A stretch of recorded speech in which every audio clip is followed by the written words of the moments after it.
Chapter 5, Achieving Language and Literacy Goals Through Program Planning.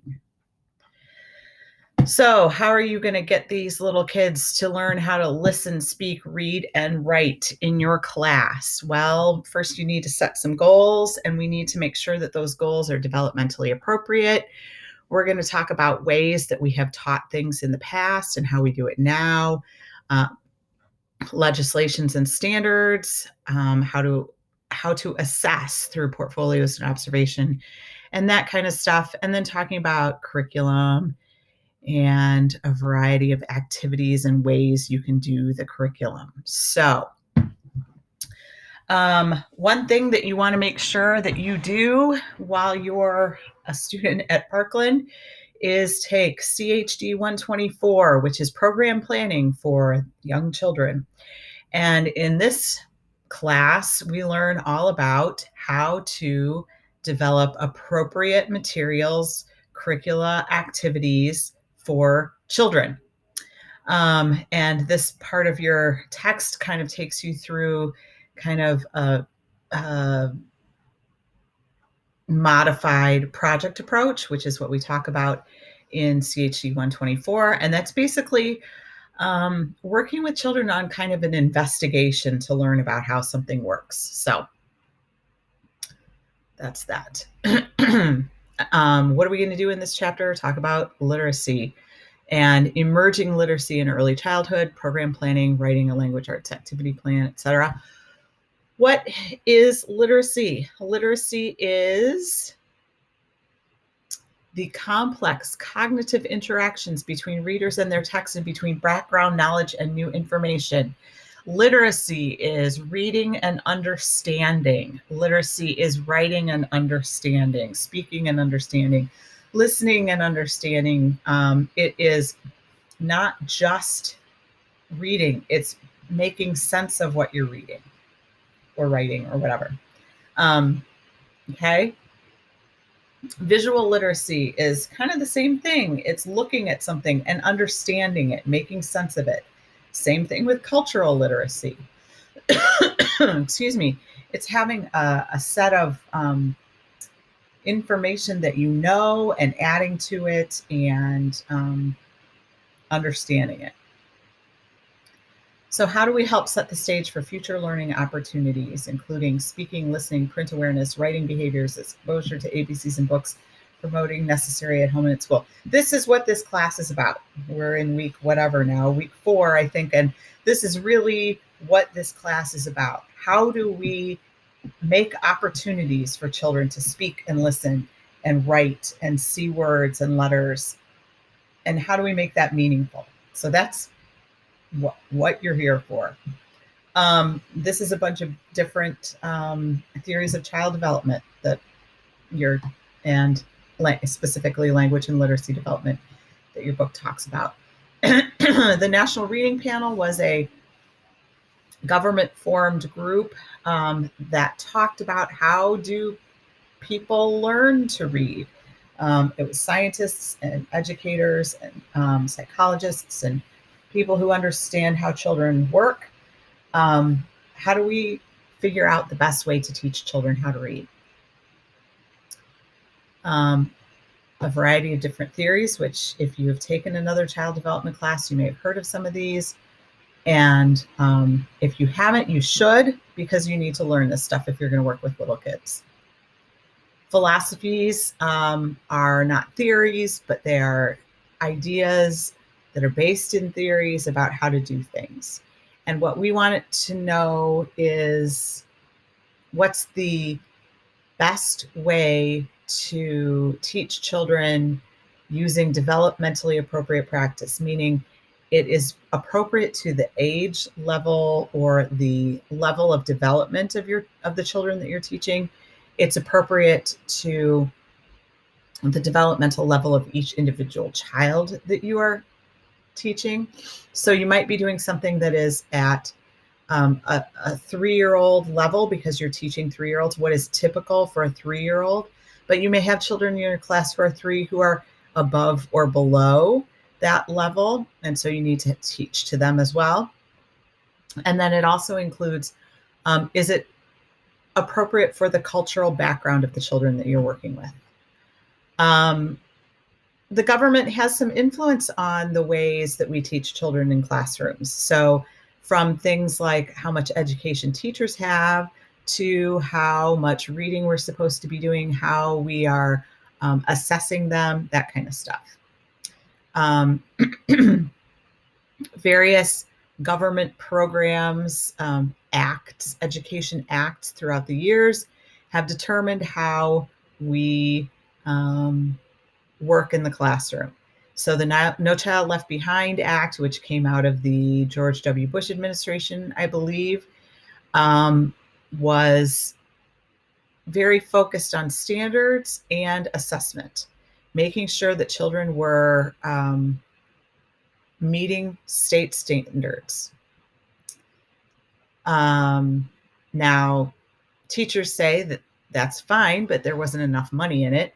And the International Reading Association, which is a membership group of reading teachers, said that the No Child Left Behind Act really didn't take a wide enough look at the research on how children read. State standards, Head Start is developed to prepare preschoolers for kindergarten. So children who are in Head Start have to meet certain performance standards, and staff need to meet certain experience and educational background standards. All right, so in a preschool, language is everywhere, right? Every planned preschool activity uses language in some way. One of the, in my experience as a preschool teacher and director, the two most important things that I thought that a child leaving my program should have are the ability to have positive relationships.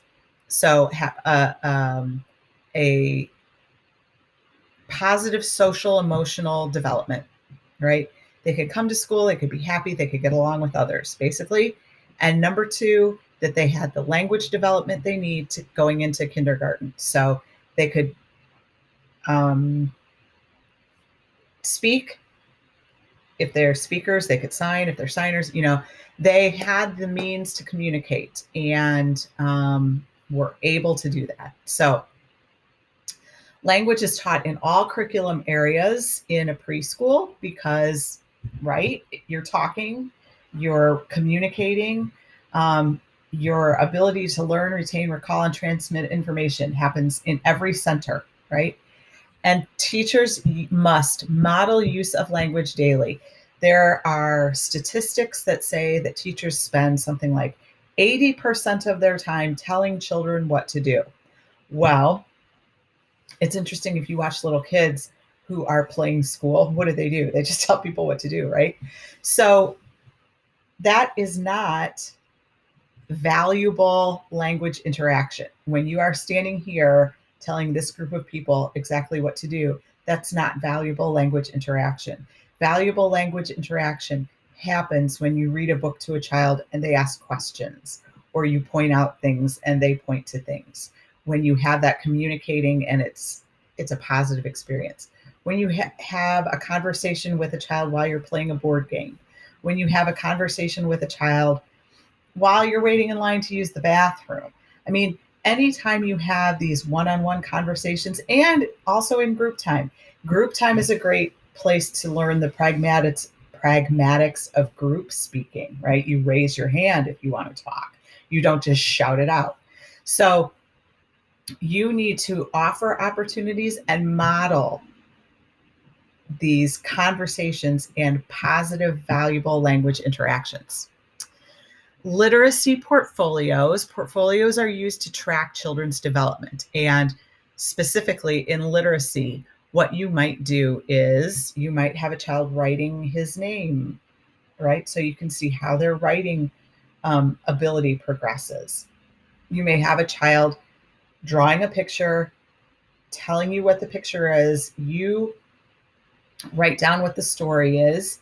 And then, that's the child thinking and using language, right?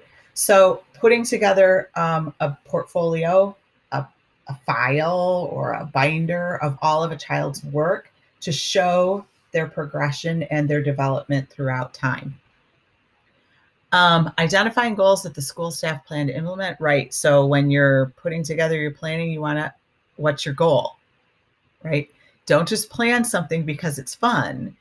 Think about, what do you want this child to, or these children to understand? What do you want these children to learn? Where do you want these children to develop? How do I get there, right? Don't just do a turkey handprint picture because it's Thanksgiving. What does a child get out of a turkey handprint picture?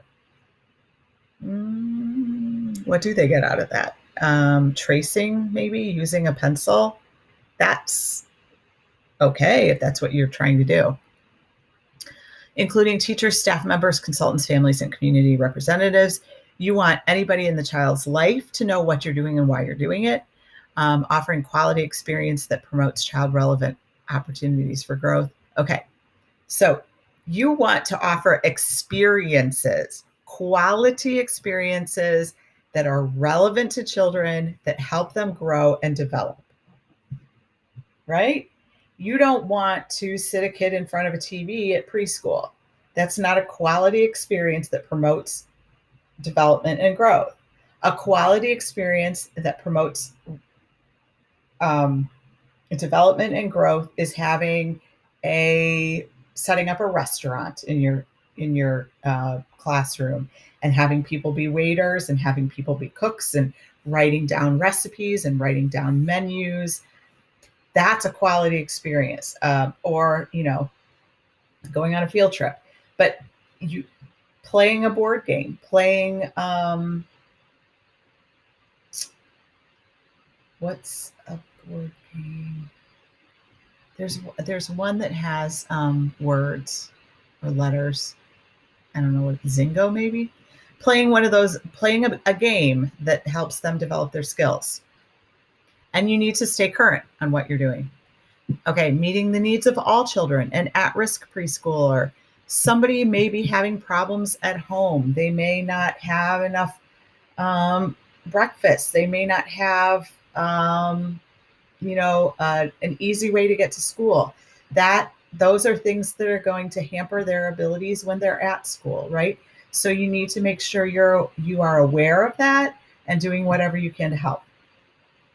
Providing additional supports in an inviting class, including culturally diverse music experiences. Again, music is so important, and singing is super important. And it's even more important that you include all kinds of different songs from all kinds of different places.